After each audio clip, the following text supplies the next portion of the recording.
ආයුබෝවන් ළමයි. අද අපි කතා කරන්න යන්නේ 2024 O level paper එකේ වර්ග සමීකරණ ගාන. ඉතින් ඔයාලට බෝඩ් එකේ ඩිස්ප්ලේ වෙලා තියෙනවා. මේ වර්ග සමීකරණ ගාන කොහොමද අහලා තියෙන්නේ කියලා. මේ තමයි තියෙන රූප සටහන. මේ කියනවා උපන්දින කේක් එකක මතු පිට ඍජුකෝණී සමද්විපාද ත්‍රිකෝණයක හැඩයෙන් යුක්ත වේ. මේ තමයි උපන්දින කේක් එක මතු පිට. ඒක කියනවා එහි සමාන පාද දෙකේ දිග දෙකයි. ඒ කියන්නේ මේ දෙනම මේ පාදයයි එන මේ පාදයේ දිගයි මේ පාද දිගයි සමානයි දෙකයි නේ. බලන්න බෝඩ් එකේ පැහැදිලිව පේනවා. ඒ වගේම රූපේ දැක්වෙන පරිදි සුබ උපන්දිනයක් යන වචන දිග x දාන දෙකයි. මේ සුබ උපන්දිනයක් කියන වචනේ ඒකේ දිග x දාන දෙකයි. මේ x දාන දෙකයි මේ දිග. ඊට පස්සේ එයාගේ පළල x වෙන 4යි. ඉතින් පළල එයාගේ පළල x වෙන 4යි. හරි. ගාන කියනවා ඒ x වෙන 4ක්ම ඍජුකෝණාශ්‍රාකාර සුදු අයිසිං කැබැල්ලක ලියයි. එතන මේ සුබ උපන්දිනය කියන එක ලියලා තියෙන්නේ සුදු පාට අයිසිං කැබැල්ලකලු. ඊට පස්සේ ඉතිරි කොටස රෝස පැහැයෙන් සරසා ඇත. ඉතිරි කොටස කියන්නේ මෙන්න මේ වටේ කොටස රෝස පැහැයෙන්ලු සරසලා තියෙන්නේ. තව කියනවා සරසා ඇති අතර එහි වර්ගඵලය. එහි වර්ගඵලය 132යි. ඔන්න ඔතන තමයි අල්ල ගන්න ඕනේ. ඔය එහි කියලා කියන්නේ අර රෝස පාට කොටසේ වර්ගඵලය. එතන මේකේ රෝස පාටුනේ කොයි ටිකද? මෙන්න මේ වටේ ටික. මම මෙන්න පාට කරන ප්‍රදේශලා රෝස පාටුනේ. මේ සුබ උපන්දිනයක් කියන කොටස සුදු පාට. ඉතින් අපිට මේ ගානේ දීලා තියෙන එකම එක දත්තයයි. කාගේ වර්ගඵලයද මේ ගානේ දීලා තියෙන්නේ? මෙන්න මේ රෝස පාට කොටසේ වර්ගඵලය තමයි අපිට ගානේ දීලා තියෙන්නේ. එහෙනම් අපි දැනගන්න ඕනේ මේ 132න් තමයි මේ ගානේ අපිට පෙන්වන්න තියෙන වර්ග සමීකරණය ඔප්පු කරන්න ඕනේ. මොකද ප්‍රශ්නේ කියන්නේ? x මගින් x වර්ග දාන 2යි x වෙන 124 සමානයි බිඳුව සමීකරණය තෘප්ත වන බව පෙන්වා x යගේ ආසන්න සෙන්ටිමීටරයක සෑම. එහෙනම් අපි මේ වර්ග සමීකරණය ඔප්පු කරන්න ඕනේ. කොහොමද මේ වර්ග සමීකරණය අපි ඔප්පු කරන්නේ? ඔප්පු කරන්න නම් අපි මෙන්න මේ 132න් තමයි වැඩේ කොට දාන්න ඕනේ. එහෙනම් මට කියන්න මේ රෝස පාට කොටසේ වර්ගඵලය තමයි 132 කියන්නේ. එහෙනම් මේ රෝස පාට කොටස ගන්නෙ කොහොමද? ත්‍රිකෝණයේ වර්ගඵලයෙන් මේ සුදු පාට ඍජුකෝණාශ්‍රයේ වර්ගඵලය මොකද කරන්න ඕනේ? අඩු කරන්න ඕනේ. එහෙනම් අපි මුලින්ම ත්‍රිකෝණයේ වර්ගඵලය හොයමු. ත්‍රිකෝණයේ වර්ගඵලය. කොහොමද අපි ත්‍රිකෝණයේ වර්ගඵලය ගන්නෙ? භාගය වැඩි කිරීම ආධාරකයේ වැඩි කිරීම ලම්බ උස. අපි මොකද ත්‍රිකෝණයක වර්ගඵල වෙන දාන සමීකරණේ භාගය වැඩි කිරීම ආධාරක වැඩි කිරීම ලම්බ උසනේ. ඉතින් මට කියන්න මේ ත්‍රිකෝණේ ආධාරකය ලම්බ උස වෙන්නේ කොයි ටිකද? මෙන්න මේ අංශක 90ට දෙපැත්තින දෙන්න. මේ දෙන්න දාපුතේ ආධාරකය ලම්බ උසයි වෙන්නේ. එහෙනම් ඔයා මේ ගානේ ආධාරකයට ගන්න ඕනේ කාවද? ඔය දෙකයි. ඔය කැමති විදියක්. ඒතර භාගය වැඩි කිරීම ආධාරකයට 2x ලම්බ උසවත් ගන්න කීයමද? එමාගේම. මොකද මේ අංශක 90 දෙපැත්ත තමයි ආධාරකයේ ලම්බ උසෙන් දෙන්නම ඉන්නේ. ඒ දෙන්නගේම අගය 2x 2x. එහෙනම් ඔයා ආධාරකයට 2x දාන ලම්බ උසට 2x දාන. හරිනේ. දැන් මොකද මේ දෙකට මේ දෙක කරන්නේ? ඒ අවසානයේට ඉතුරු වෙන්නේ මේ දෙක ඉතුරු වෙනවා. xy ගුණ කරාම x වර්ගය. එහෙනම් ඔයාට ත්‍රිකෝණයේ වර්ගඵලය ලැබෙනවා. මොකද්ද? 2x වර්ගය කියලා. හරිද? ඒ වාඩෝය ලැබුණේ ත්‍රිකෝණයේ වර්ගඵලය. දැන් ඔයා ත්‍රිකෝණයේ වර්ගඵලය විතර කරගෙන හරියන්නේ නැහැ. ඔයාලට ගණන කාගේ වර්ගඵලයද? මේ සුබ උපන්දිනයක් කියලා ගහපු ඍජුකෝණාශ්‍රයේ වර්ගඵලය. ඇයි මම එයාගේ වර්ගඵලය හොයන්නේ? මොකද මේ රෝස පාට කරපු කොටසේ වර්ගඵලය ගන්න නම් අර සුබ උපන්දිනයක් කියලා ගහපු ඍජුකෝණාශ්‍රයේ වර්ගඵලය අයින් කරන් ඉන්නවා. නෑ එයාගේ වර්ගඵලය මම දැනන් ඉන්නවා. එහෙනම් අපි ඊළඟට ඔන්න ඔය ඍජුකෝණාශ්‍රයේ වර්ගඵලය හොයන්න යනවා. ඒක මම වෙන පාඩකින් හදන්නම්. ඍජුකෝණාශ්‍රයේ වර්ගඵලය. අපි ඕනම දරුවෙක් දන්නවා අපි පොඩි කාලේ ඉඳන්ම දන්නවා ඍජුකෝණාශ්‍රයක වර්ගඵලය හොයන්නේ දිග වැඩි කිරීම පළල කියන කොටස නේ ඔය සමීකරණය. හරි. එතකොට මේ ඍජුකෝණාශ්‍රයේ දිග අපිට කීයද දීලා තියෙන්නේ? x ධන 2යි. දිගට දීලා තියෙන x දාන 2 පල්ලට කීයක් දීලා තියෙන්නේ x ඍණ 4. දැන් මේ දින පුතේවාට ද්විපද ප්‍රකාශන දෙකක ගුණිතයක්. කොහොමද මේ ද්විපද ප්‍රකාශන දෙක ගුණ කරන්නේ? අපි පළවෙනි වරහන ගමු. පළවෙනි වරහන x දාන දෙක මම ඈඩ් කරලා ලිව්වා. ඉතුරු වරහන කවුද? අපේ වෙන මේ x ඍණ 2 x ඍණ 4. එයා ඊට පස්සේ ලියමු. x ඍණ 4 ඉතුරු දැන් දෙකේ ලියමු. right. ලියලා දැන් ගුණ කරන්න තියෙන්නේ. ගුණ කරමු. කොහොමද ගුණ වෙන්නේ? x මේ x එක ගුණ කරොත් x එක ගුණ කරොත් x වර්ගය. ඊට පස්සේ ආයෙ මේ x කියලා 4ෙන් වැඩි වෙනවා. ධනයි ඍණයි ගුණ කරලා ලකුණ මොකද්ද? ඍණ x 4ෙන් වැඩි කරොත් 4යි x. ඊට පස්සේ දැන් මේ දාන දෙකක් ගිහලා මේ x කින් වැඩි වෙනවා. ධනයි ධන දෙවරක් x 2යි x. ඊට පස්සේ ආයෙමත් මේ දෙක ගිහලා 4ෙන් වැඩි වෙනවා. ධනයි ඍණ දෙවරක් 4 8. පැහැදිලිනේ? right. දැන් අවසානයේට මෙන්න මේ දෙන්න සුළු වෙනවා. අපි මෙතන x වර්ගය හැම වෙනවා. x වර්ගය හරි මේ ඍණාට කිසි පැකිලීමක් නැහැ. ඇත්ත එහෙම වෙනවා. මෙන්න මේ මම රවුන්ඩ් කරපු කොට සුළු කරලා මැද්දට දාන්නවා. කීයද රවුන්ඩ් කරපු කොටද? ඍණ 4යි x ධන 2යි x එකතු වෙනවද? නැහැ. ඒ දෙන්න අඩු වෙනවා. එතකොට 4ෙන් 2ක් අඩු කරාම උත්තරේ 2යි x මොන දෙකද? මෙයා ඍණ 2යි. ඔන්න එතකොට ඍජුකෝණාශ්‍රය වර්ගඵලයක් අපිට ලැබුණා. ත්‍රිකෝණයේ වර්ගඵලයක් අපිට ලැබුණා. දැන් මොකද කරන්න තියෙන්නේ? අපිට මෙන්න මේ රෝස පාට කොටස ඉතුරු කොටසේ වර්ගඵලය අපිට හොයාගන්න පුළුවන්. ත්‍රිකෝණයේ වර්ගඵලයෙන් අපිට තේරෙනවා ත්‍රිකෝණේ ලොකුයි කියලානේ.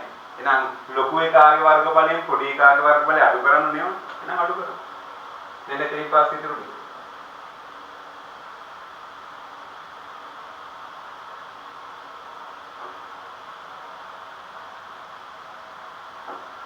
දැන් මම මොකද කරන්නේ? මට ඔය රෝස පාට කොටස නේද? රෝස පාට වර්ගඵලය ගන්න නම් මොකද කරන්න ඕනේ? ත්‍රිකෝණයේ වර්ගඵලයෙන් අඩු කරන්න ඕනේ ඍජුකෝණාශ්‍රයේ වර්ගඵලය. ඇයි මම මෙච්චර මේ රෝස පාට කොටසේ වර්ගඵලය ගන්න try කරන්නේ? මොකද අපිට ගානේ කිව්වා අර රෝස පාට කොටසේ වර්ගඵලය මෙවුල දුන්නේ. අපිට දුන්නා මෙන්න මේ රෝස පාට කොටසේ වර්ගඵලය 132යි. ඒ නිසා මම මේ රෝස පාට කොටසේ වර්ගඵලය ගන්න try කරා. මේ බලන්න.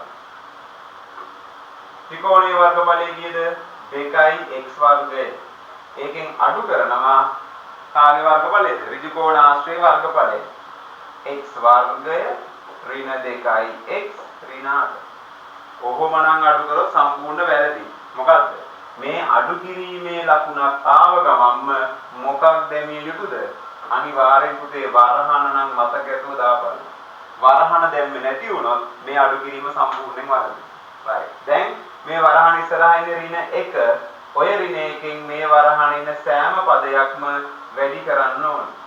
එහෙනම් අපි මේක සුළු කරොත් මෙතනින් එනවා 2x වර්ගය ඍණයි ධනයි ගුණ කරලා ඍණ x වර්ගය ආය ඍණයි ධන 2x ආයමත් ඍණයි ධන 8. දැන් කවුරුද මෙතන අන්තිමට සුළු වෙන්නේ? මෙතන අන්තිමටම 2x වර්ගයෙන් x වර්ගය ගියාම ඉතුරු වෙන්නේ x වර්ගය. අවසාන මෙතනින් එනවා ධන 2x මෙතනින් එනවා ධන 8. ඔය තමයි පුතේ අපේ ඔය රෝස පාට කොටසේ වර්ගඵලයට ආව ප්‍රකාශය. දැන් අපිට සමීකරණයක් නේද ගොඩනගන්න තියෙන්නේ. දැන් අපිට ආය ප්‍රකාශනයක්. එහෙනම් අපිට කෙලින්ම මේ රෝස පාට කොටසේ වර්ගඵලය පැත්තට කීයක් දාන්න පුළුවන්? අර දුන්නේ 132. දාලා අපිට පෙන්වන්න තියෙන සමීකරණය මොකද්ද? මේ තියෙන්නේ. අපිට පෙන්වන්න තියෙන සමීකරණය මෙන්න මෙයා. කවුද? අපිට පෙන්වන්න තියෙනවා x වර්ගය ධන 2x ඍණ 124 සමානයි බිංදුව. එක පැත්තක බිංදුව තියෙනවා. ඉතින් බලන්න අපේ මෙන්න මේ 132 මෙන්න මේ පැත්තට පැන්නුවා නම් අපිට මේ පැත්තේ බිංදුවක් හැදෙනව නේද පුතේ? බිංදුවක් හැදෙනවා. බලමු අපි ගාන හදලා. මම මේ ගාන ඉතුරු කොටස මේ ඉස්සරහින් හදන්නම්. මොකද උනේ? මේ පැත්තේ තියෙනවා 132 සමාන ලකුණෙන් එහා පැත්තේ තියෙනවා කවුද? x වර්ගය ධන 2x ධන 8. දැන් මම මොකද කරන්න යන්නේ? එක පැත්තකට මේ පැත්තේ බිඳුව හදාගන්න මේ 132 එහා පැත්තට බලන්න. ධන 132 එහා පැත්තට වැඩි මොන 132යිද? ඍණ 132. එහෙනම් ගියොත් මෙන්න x වර්ගය ධන 2x ධන 8 ධන 132 මේ පැත්තට ගිය ඍණ 132. ඔන්න වැඩි අවසන් වීගෙන එන්නේ මේ පැත්තේ x වර්ගය ධන 2x නේද? 132යි 8යි මේ දෙන්න මොකද වෙන්නේ? උන් දෙන්න අඩු වෙනව නේද? මොකද ඍණ 132යි ධන 8යි කියන්නේ දෙන්න වෙනස් නම් අඩු වෙනවනේ. එහෙනම් 132කින් 8ක් අඩු කරලා කියන උත්තරේ 124යි. මොන 124ද? ඍණ 124. බලන්න අපිට පෙන්වන්න තියෙන සමීකරණය ඒකද කියලා. x වර්ගය ධන 2x ඍණ 124 සමානයි. හරි. x වර්ගය ධන 2x ඍණ 124 සමානයි. දෙපැත්ත මාරු වෙච්ච විදිහට ඇවිල්ලා එකම සමීකරණය. එතන ඔන්න අපි ඒ කොටසට අදාළ සමීකරණය තෘප්ත වෙන බව නම් පෙන්නුවා. තාම වැඩි ඉවර නැහැ මේ. තෘප්ත වෙන බව පෙන්වා. පෙන්වලා ඉවරයි. ඒ කොටස ඉවරයි. තව තියෙනවා. තව මොකද කරන්නේ? x යගය ආසන්න සෙන්ටිමීටරයට සොයන්නක් තියෙනවා. ඒක තව තියෙනවා මූල 5 යගය වෙනකුත් තියෙනවා. එහෙනම් අපි මෙතනින් පස්සේ ඊළඟ කොටසට යමු. හරි. දැන් ඒතකොට ඔන්න අපි ඒ වර්ග සමීකරණය තෘප්ත කරලා ඉවරයි. දැන් කරන්න යන්නේ ඒ වර්ග සමීකරණය විසඳන්න යන්නේ. මොකක්ද අපේ වර්ග සමීකරණය? මම මේ පැත්තෙන් ලියන්නම්. x වර්ගය ධන 2x ඍණ 124 සමානයි බිඳුව. ඔක තමයි අපේ වර්ග සමීකරණය නේ. අපිට මේ වර්ග සමීකරණය දෙවෙනි කොටසේ ගාණක් හදද්දී අපි දන්නවා මේ වර්ග සමීකරණය සාධක වෙන්නේ නැහැ. එහෙනම් අපි මේ වර්ග සමීකරණය විසඳන්න ඕනේ එක්ක සූත්‍ර භාවිතයෙන් එක්ක වර්ග පූර්ණේ. අපිට ආකාර දෙකක් තියෙනවා. එකක් සූත්‍ර භාවිතය අනිත් එක වර්ග පූර්ණය. අපි දන්නවා අපේ විභාග ඉතිහාසයේ වැඩිපුරම වෙලා තියෙන වර්ග පූර්ණයෙන් ගණන් හදන්න. මේ වර්ග පූර්ණයෙන් ගණන් හදනකොට පුතේ අපි බලන්න ඕන දේවල් දෙකක් තියෙනවා. පළවෙනි එක තමයි මම ගණන් හදන කෙනෙක් පොඩි පැහැදිලි කිරීමක් කරන්න. මෙන්න මේ x වර්ගයේ සංගුණකය එකද බැලීම. අපි ඔන්නෝක පළවෙනිට කරන්න ඕන. වර්ග පූර්ණයෙන් ගණන් හදන්න ගන්නේ x වර්ගයේ සංගුණය එකද බලන්න ඕන. දැන් බලන්න අපේ ගානේ x වර්ගයේ සංගුණක එකද? ඔව්. අවුලක් නැහැ. එහෙනම් ඒක බැලුවා. තව එකක් බලන්න. ඒක විතරක් බලලා හරියන්නේ නැහැ. ඔයාලට තව එකක් බලන්න. ඒ තමයි මෙන්න මේ x පදය. ඒ කියන්නේ මැද පදය. මැද පදය. එහෙමත් නැත්නම් x පදය දෙකෙන් බෙදේද? ඒකත් බලන්න. දෙකෙන් බෙදනවද නැද්ද? ඕද නැද්ද? මොකද කියන්නේ? අපේ මැද පදය. මැද පදය කියන්නේ x පදය. මේ ඉන්නේ අපේ x පදය. x පදේ ඉස්සරහා ඉලක්කම කවුද? 2. මොකද කියන්නේ? ඉරට්ටේ ඉලක්කමක් ඉන්නේ. ඉරට්ටේ සංඛ්‍යාව වුණොත් අනිවාර්යෙන් දෙකෙන් බෙදනවානේ. අන්න දෙකෙන් බෙදනවා කියලා චෙක් කරනවා. දෙකෙන් බෙදනවා.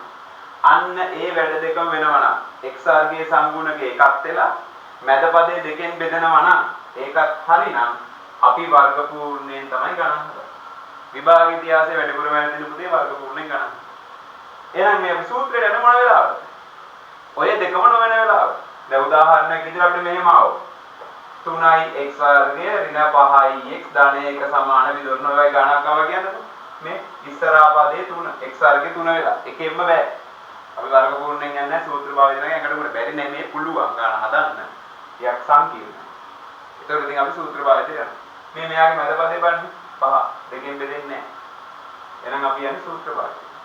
මේව ගණනක් ආව ගන්න x වර්ගය ඍණ x ඍණ 3 සමානයි බිඳුව. දැන් මේකේ x වර්ගය ඉස්සරහට ඒක ඇඩුවක් නැහැ.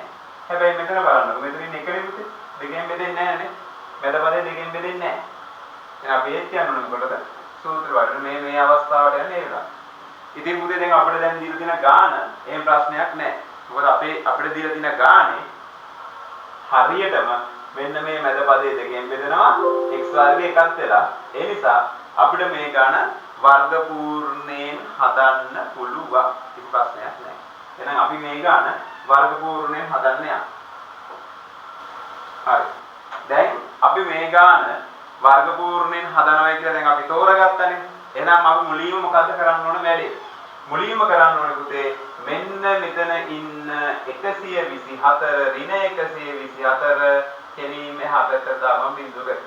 එහෙනම් එයා බිඳුව පැත්තට ගියොත් එයා ධන 124යි නේද? එයා ධන 124 වෙනවා.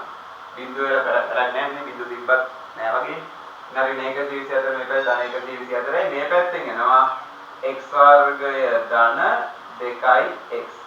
අරයගේ නිසා මෙතන පොඩි හිඩසක් ඇති වෙනවා නේද? දැන් කොහොමද ඔය හිඩස පුරවන්නේ? දැන් අපි කරන වැඩේ මෙන්න මේ මැද ඉන්න දෙක බෙදනවා දෙක. දෙක දෙකෙන් බෙදුවා අපිට කීයද ඉලක්කම? 1 එයා වර්ග කරලා මෙතනට දාන්න. එතකොට එකේ වර්ගය කීයද? 1මයි. ඒක මොන එකයිද? ඕනෑම සංඛ්‍යා වර්ග කරොත් පුතේ අනිවාර්යයෙන් මෙතනට එන්නේ ධන 1. දැන් ඔයාලට තේරෙනවා කලින් මේ ගාන ධන 1ක් කොහෙවත් තිබ්බේ නැහැ. අපි අලුතෙන් නේද මෙතන ධන 1 දැම්මේ.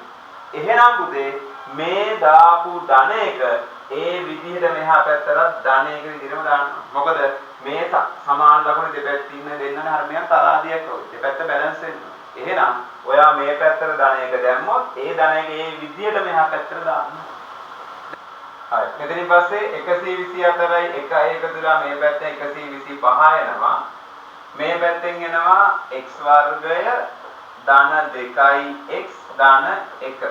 මොකද 2x අයින් වෙන්නේ නැහැ හැම වෙනවා. මේ ධන 1. දැන් ඔන්න අපිට ආවා අලුත් ත්‍රිපදයක්. කවුද අපිට ආව අලුත් ත්‍රිපදය? x වර්ගය ධන 2x ධන 1. මෙන්න මේ අලුතෙන් ආව ත්‍රිපදය අපිට පූර්ණ වර්ගයක් කරන්න පුළුවන්. කොහොමද මේ පූර්ණ වර්ගය හැදෙන්නේ? x වර්ගය නම් මෙතනට එනවා x වෙලා මේ ධන 1 නම් එයා මෙතනට එනවා 1 වෙලා. මේ මැද පදය මෙයා ධනනේ. එහෙනම් මේ ධන තමයි පුතේ මෙතන මැදට එන්නේ ධන වෙනවා. ඒතර x ධන 1 වර්ගය සමානයි මේ පැත්තට යන 125 කියනවා. දැන් අපි මොකද කරන්න ඕනේ? මෙන්න මේ පූර්ණ වර්ගය නැති කරන්න නම් අපි මොකද දාන්න ඕනේ දෙපැත්තටම වර්ගමූලය දාමු. මේ පැත්තටත් වර්ගමූලය මේ පැත්තටත් වර්ගමූලය. ඒතර වර්ගයට වර්ගමූලය කැපෙනවා. මේ පැත්ත ඉතුරු වෙනවා x ධන 1 සමානයි මේ වර්ගමූලය එනකොට ධන හෝ ඍණ අනිවාර්යයෙන් මතක ඇතුව පුතේ ධන හෝ ඍණ දාන්න ඕනේ. ඒතර අපිට ඉන්නේ මොකද්ද? ධන හෝ ඍණ වර්ගමූල 125. ඔන්න දැන් අපි උදන්ට යනකම් ආවා. දැන් මොකද්ද බලන්න ගානේ අපේ අවසානයේ පෙන්නන්න තියෙන්නේ. අපේ ගානේ දින දින මූල පහේ අගය. මේ බලන්න මේ. මූල පහේ අගය 2.24 ලෙස ගන්න. දැන් අපිට මූල පහක් ආවේ නැහැ. අපිට වර්ගමූල 125. එහෙනම් මොකද කරන්න ඕනේ? මෙන්න මේ වර්ගමූල 125 අකිල දැන් මේ තියෙන්නේ අකිල කරණිය. මේක කරණියක් බවට පත් කරන්න ඕනේ. එහෙනම් මොකද කරන්නේ? ඔය වර්ගමූල 125 පැත්තට අරගෙන අපි 125 බෙදමු. අපිට පුළුවන් 125 පහෙන් බෙදන්න. කියන 125 පහෙන් බෙදුවොත් හරියටම 25යි. 25 පහෙන් බෙදුවොත් 5යි. 5 පහෙන් බෙදුවොත් 1යි. එහෙනම් අපේ වර්ගමූල 125 ලියන්න පුළුවන් පහේ ඉලක්කම් 3යි කියලා. පහේ ඉලක්කම් 3යි. ඒතර මේ පහේ ඉලක්කම් ජෝඩු එළියට පයින්නවා 5ක් වෙලා මේ 5 වර්ගමූලය ඇතුළේ ඉතුරු වෙනවා. 5යි මූල 5. එහෙනම් පුතේ ඔන්න වර්ගමූල 125 අපිට ලියන්න පුළුවන් 5යි මූල 5යි කියලා. එහෙනම් මෙතනින් පස්සේ මම ගන්න මේ ඉස්සරහට යොමු කරන්න. මේ පැත්තෙන් ගන්න හදන්න. බලන්න. x ධන 1 සමානයි ධන හෝ ඍණ 5යි මූල 5. හරි. දැන් ගානේ අවසාන අදියරේ ධන 1 හැපැත්තට දාමු. ඒතර x සමානයි ධන 1 හැපැත්තට ඇද්දි ඍණ 1 ධන හෝ ඍණ 5යි මූල 5. ඔන්න x ට උත්තර දෙකක් කියලා. කොයිද x ගේ උත්තර දෙක වෙන්නේ? ධන අවස්ථාවෙනුයි ඍණ අවස්ථාවට x ගේ උත්තර දෙක වෙන්නේ. ඒතර අපි වර්ග සමීකරණයක අනිවාර්යෙන් x ට උත්තර දෙකක් කියන්න ඕනේ. ඒතර එකක් තමයි x සමානයි ඍණ 1 ධන 5යි මූල 5 හෝ x සමානයි ඍණ 1 ඍණ 5යි මූල 5. ඔය තමයි x න උත්තර දෙක. ඔයාලට තේරෙනවා මෙතන මේ x කිව්වේ මොකද්ද මේ ගානේ? x කිව්වේ මේ ගානේ ත්‍රිකෝණ අර දිගක් නේ. ත්‍රිකෝණයක ත්‍රිකෝණේ දිගක් 2x කියලා තිබ්බේ. ඒත් ඔයාලට තේරෙන්න ඕන දැන් x කියන එක ඍණ වෙන්න බෑ. මොකද x ඍණ වුණොත් 2x ඍණ වෙනවනේ නේ. එහෙනම් ඔයාලට තේරෙන මෙන්න මේක ඇදම මේ දෙන්නම ඍණ මෙයත් ඍණ මෙයත් ඍණ අනිවාර්යයෙන් එතන x ගේ උත්තරේ ඍණ වෙනවා. දැන් x ඍණ වෙන්න බෑ. එහෙනම් අපිට මේ උත්තරේ කෙලීම අයින් කරන්න පුළුවන්. x ඍණ වෙන්න බෑ කියන්නේ. එහෙනම් මෙතන x ගේ හරි උත්තරේ කවුද? ඍණ 1 ධන 5යි මූල 5. හැබැයි ප්‍රශ්නේ කියනවා මූල 5 යගේ 2.24 අරගෙන ආසන්න සෙන්ටිමීටරයට උත්තරේ ගන්නත් ඕනේ. තාම ගාන ඉවර නැහැ. තව සුළු කිරීම් ටිකක් තියෙනවා. එතනින් පස්සේ ඒ සුළු කිරීම් ටික බලන්න. දැන් මේ තමයි පුතේ අපි වර්ග සමීකරණය අවසානයේට විසඳන විදිහ. මෙතෙන් ගන්න තමයි අපි වර්ග සමීකරණය විසඳනවා. හරි. දැන් අපි එතනින් පස්සේ දැන් වර්ග සමීකරණය විසඳුවානේ. අපි දැන් මේ උත්තරේ තෝරගත්තේ. දැන් අපි ওই උත්තරේට ඕක ආදේශ කරලා දශම වලට එන විදිහ බලමු. මෙතනින් පස්සේ මම ගන්න මෙහෙ ආය හදනවා. දැන් x සමානයි ඍණ 1 ධන 5යි මූල 5 තමයි අපේ උත්තරේ. දැන් මෙයාගේ අවසාන අදියරට යන්නේ අපිට දුන්නා මූල 5ට. කීය දුන්නේ? මේ ගානේ මූල 5ට දුන්නා 2.24 ගන්න කියලා. ගාන කිව්වා මූල 5 සමානයි 2.24 කියලා ගන්න කියලා. එහෙනම් මම මෙන්න මෙතනට 2.24 ආදේශ කරනවා. එහෙනම් මම 5යි මූල 5 වෙනම හොයා ගන්නවා.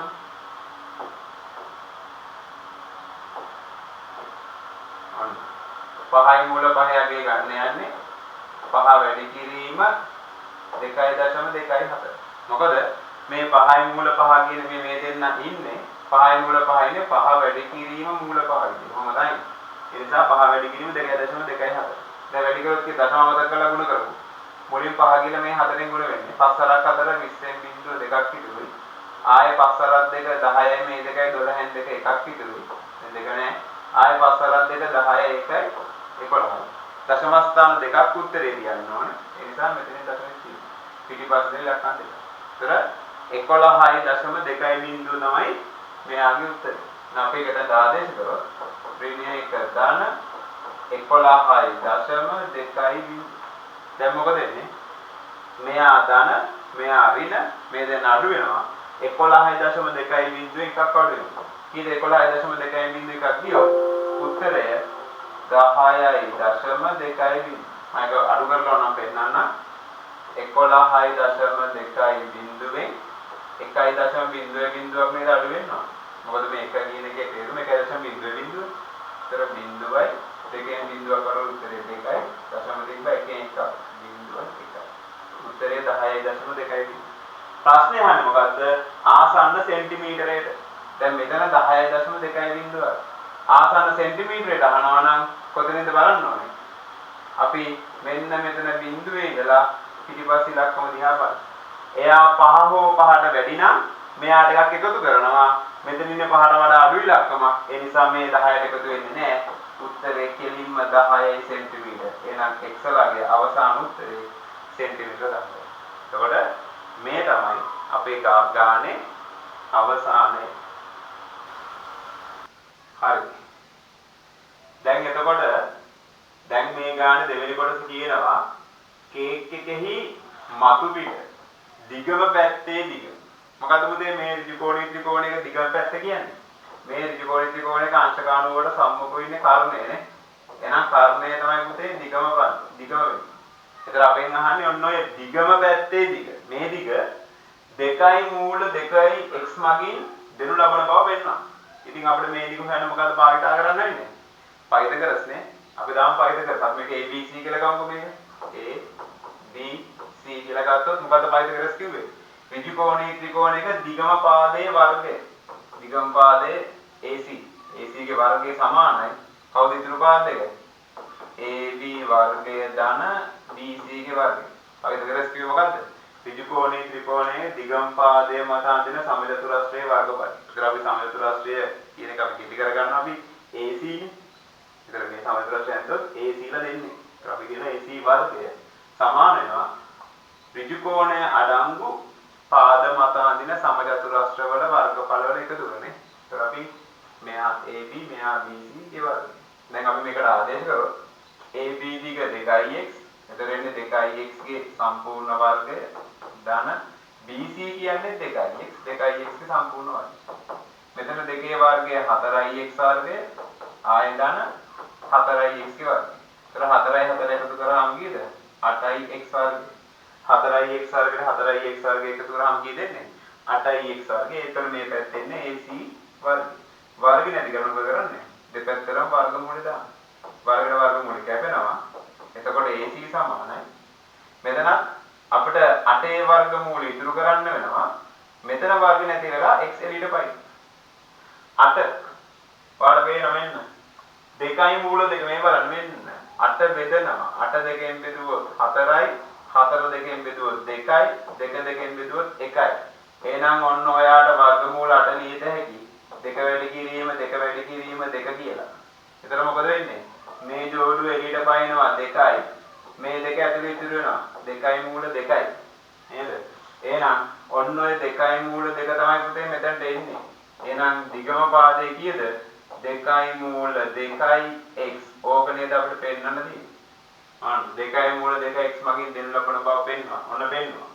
පෙන්වලා එම දිග 28යි සෙන්ටිමීටර වලට වඩා වැඩි බව පෙන්වනවා. දැන් මේ දිග 28ට වඩා වැඩි කියලා පෙන්වන්න. ඉතින් අපි මොකද කියන්නේ? මේ x අපි අගයක් හෙව්ව නේද? x අපි දාපු උත්තරේ කීයද කලින්? සෙන්ටිමීටර 10 නේද? 10 දාමු. ඒ වගේම මූල දෙකේ යගේ 1.4 කියලා ගන්නවා. එහෙනම් මෙහෙම කරමු. මේ ගානේ දැන් අපිට ආවනේ 2යි මූල 2යි x කියලා නේද? ඔන්න ඔය කොටස ඔය 2යි මූල 2යි x ගේ අගය හොයන්නයි අපි යන්නේ. ඒගොල්ලෝ මූල දෙකට කීයක් දුන්නේ? මෙයාට දාන්න කිව්වා 1.4යි 1. එහෙනම් අපි දාමු 2 වැඩි කිරීම මූල දෙකට දානවා 1.4යි 1 වැඩි කිරීම. ආයෙ මෙතනත් වැඩි කිරීම x ට කීයක් දාන්නේ? x ට දාමු 10. එහෙනම් ඔය ටිකනේ සුළු කර. ඇයි මම x ට 10 දැම්මේ? අපේ ගානේ පළවෙනි කොටසේ. මේ බලන්න. අපේ ගානේ අපි පළවෙනි කොටසේ මේ තියෙන්නේ x හෙව්වාගේ නේද? අපි x හෙව්වා සෙන්ටිමීටර 10යි කියලා. අන්නේ හෙව්ව 10 තමයි පුතේ අපි මේ ගානේ මෙතනට ආදේශ කරන්නේ. නේද? මෙතන මේ x ඉන්න තැනට තමයි මේ x තමයි අපි මේ 10 දෙන්නේ. මේ x තමයි 10 දෙන්නේ. මේ මූල දෙකට දාපු 1.4 එක තමයි මෙතනට දෙන්නේ. ඒ දෙක තමයි ඉස්සරහින්. දැන් ඔය ටික ගුණ කරමු. ඒක ගුණ කරමු. දශම අමතක කරලා ගුණ කරමු. දශම අමතක කරලා ගුණ කරොත් දෙවරක් 1 2යි, දෙවරක් 4 8යි, දෙවරක් 1 2යි, 10න් වැඩි කරොත් මෙයාකට බිඳුවක් එනවා. හරියට 141 දෙකෙන් වැඩි කරා. ඒතර එන්නේ 282යි. එයාව ආයේ 10න් වැඩි කරාම අකට බිඳුවක් එනවා. දැන් අර අපි අමතක කරමු දශම ස්ථාන ටික තියමු. අපි අමතක කරේ දශම ස්ථාන කීයද? මේ බලන්න. අපි මේ දශම විතර පස්සේ දශම ස්ථාන කීයක් අපි අමතක කරාද? 2ක්. එහෙනම් අපි මේ ගානේ දශම විතර පස්සේ ඉලක්කම් දෙකක් තියෙනවා. එහෙනම් දශම තියන්න මෙන්න මෙතන. ඔතන දශම තිබ්බනම් හරි. එහෙනම් අපිට කීය දෙන්නේ? 28.2යි බිඳුවයි සෙන්ටිමීටර කියනවා. මෙන්න මෙයාගේ උත්තරේ. ඒතර ඒගොල්ලෝ කිව්වේ මොකද්ද? ඒ අගය 28ට වඩා වැඩි කියලා පෙන්නන්නේ නේද? ඉතින් ඇත්තටම වැඩිද නැද්ද? නේ? එහෙනම් ඔය 28.2යි බිඳුව ලොකුයි 28යි සෙන්ටිමීටර වලට වඩා. එහෙනම් අපේ ගානේ අවසාන කොටස ඉවරයි. ඒතර ඔන්න ඔහොම තමයි 2024 වර්ග සමීකරණ ගාන අතාරින්න. මම හිතන විදිහට නම් 2024 පේපර් එකේ ගාන නම් සමාන්තර ශ්‍රේණි ගාන මේ වර්ග සමීකරණ ගාන ටික සංකීර්ණ විදිහට ආවා. සුරු කිරීම තමයි ටිකක් සංකීර්ණ. right. එහෙනම් අපි තව ගානකින් ඉදිරියේදී හම්බෙමු. ආයුබෝවන්.